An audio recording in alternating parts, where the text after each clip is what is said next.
Joining us now with his unique perspective on the stories we just brought you is former U.S. Attorney General Alberto Gonzales. He served under President George W. Bush and has a new book out today, True Faith and Allegiance, a story of service and sacrifice in war and peace. General Gonzales, thanks for being here. It's good to be here. First, I want to ask you about, a couple of things that are obviously in the campaign coverage. First, the investigation into Hillary Clinton's emails and the connection with the Clinton Foundation. I'm sure you've paid attention to all the stories as it's unveiled itself. What's your take on all of that? I can understand the frustration in the American people, certainly on the Republicans, who are wondering why no indictment, why not go forward. The other thing I think some people may be frustrated about is the fact that the Attorney General seemed to have stepped away from making the decision, that she relied solely upon the recommendation or the decision by the FBI director, which, quite frankly, I find a little puzzling, because it's important for the prosecutors to serve as a check on the investigators. You typically would not rely solely upon the recommendation. How do you know that the investigation was even done the right way? And so that to me is a little frustrating and troubling.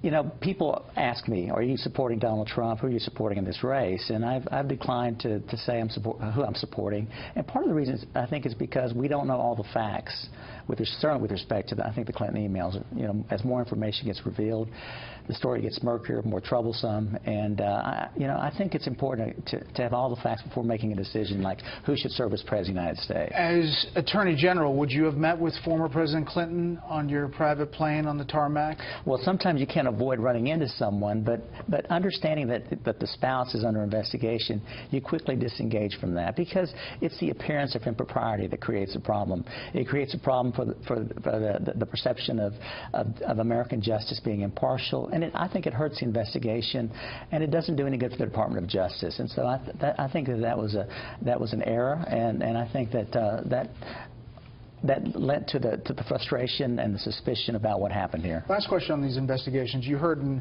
the earlier piece by Catherine Herridge and Jennifer Griffin that Hillary Clinton said numerous times that she only had one device. She did it for her convenience. And then the FBI, in these notes, says the FBI investigation identified 13 total mobile devices associated with 2 known phone numbers, which potentially were used to send emails using Clinton's email addresses. Abedin and Hanley indicated the whereabouts of Clinton's devices would frequently become unknown when she transitioned to a new device. Cooper recalled 2 instances where he destroyed Clinton's mobile devices by breaking them in half or hitting them with a hammer. You know, we're getting the details of these FBI notes of this interview, and people are saying, wait a second, she destroyed 2 with a hammer? It certainly would raise questions in my mind. You know, what does it all mean? Where does this all go? And so I can understand why the release of this information now, I think, continues to present a problem for Hillary Clinton, and the issue of trustworthiness and her ability to serve with integrity in the Oval Office, which I think is one of the most important qualifications for anyone who serves as President of the United States, someone who's not going to abuse that tremendous power for personal political gain. As the first Hispanic to serve as a counselor of the President and then Attorney General, you have a unique perspective on immigration. You worked for a president who tried to get immigration, a big bill, comprehensive bill, through, but failed. Donald Trump, after his visit to Mexico, again, a hard line on how he's treating that. How do you think that goes over with the American people now, and what do you think of this issue overall? Well, I can't speak for the American people. I think the tone is unfortunate, and I know a lot of Hispanics, a lot of people that I know and respect, have been offended by the rhetoric from Donald Trump. But we have to remember that we are in a political season, and things get said in a political campaign, and once someone takes that oath of office and becomes President of the United States, they somehow get wiser, and maybe they get better advice, I don't know, but they typically will go into the job and do the right thing for this country. We need comprehensive immigration reform, there's no question about it, and that's got to include border security, no question about that.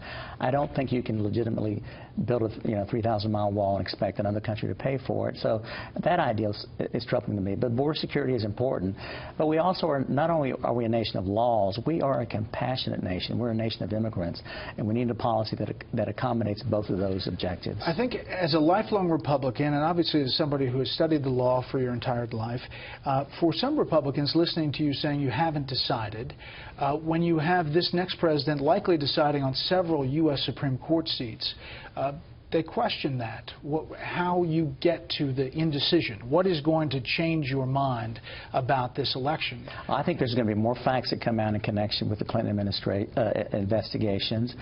We've got these debates coming up. I want to see them standing side by side, answering questions. And that, I think, will sway the minds of many voters. And you know, this is a very important decision for me.